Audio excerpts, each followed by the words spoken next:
aja bụ maka ịfụrụ anya maka ya. So ka anyị jisie n'ike n'ọrụ a, ihe abụ liberation movement.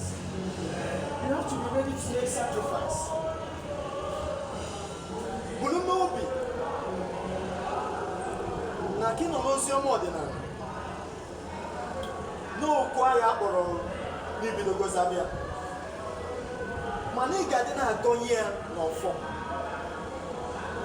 dịka ị na-akwado for those of you akpọrọ okwu ị n'ofu ebe ịrụ ọrụ mmụọ. Dịka ị na-akwado, ị ga-eji nka na-agwa ha. You have to say it. N'okwu ahụ na-akpọ m na-ebidokwara n'ụlọ ya. Ebidogo m site na ime ka afọ unu dị elu n'ozi ọma ọdịnala. N'ozi ọma ọdịnala a na-eje bụkwanụ usoro esi aza okwu amamihe.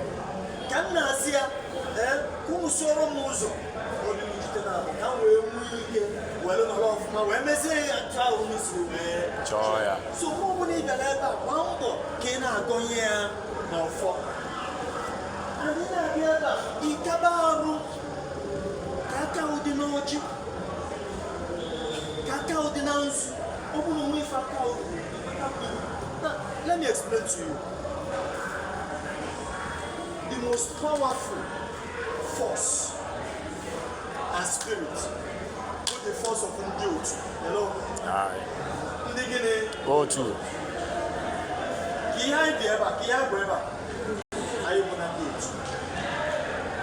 And the Ndị Òtù is taken from the word Òtù. The original correct spelling of Ofu is actually Òtù. Òtù. Yes. Now, I have Ndị Òtù here. It is taken from the word Òtù. Many that has become one. But never Ndị Òtù ji wee si ike niile.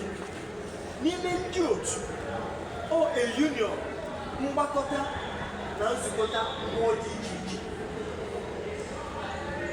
N'ime Ndị Òtù enwere ndị agha. N'ime Ndị Òtù enwere ndị isi dị mma. N'ime Ndị Òtù o nwere ndị bụ na akara ụwa ha bụ akọ na ụba. N'ime Ndị Òtù o nwere ndị bụ na akara ụwa ha bụ mgbọrọgwụ na mkpara akwụkwọ. Now, ha gbakọta ọnụ wee bụrụ otu. Etu anyị si emeta mmadụ ọyị,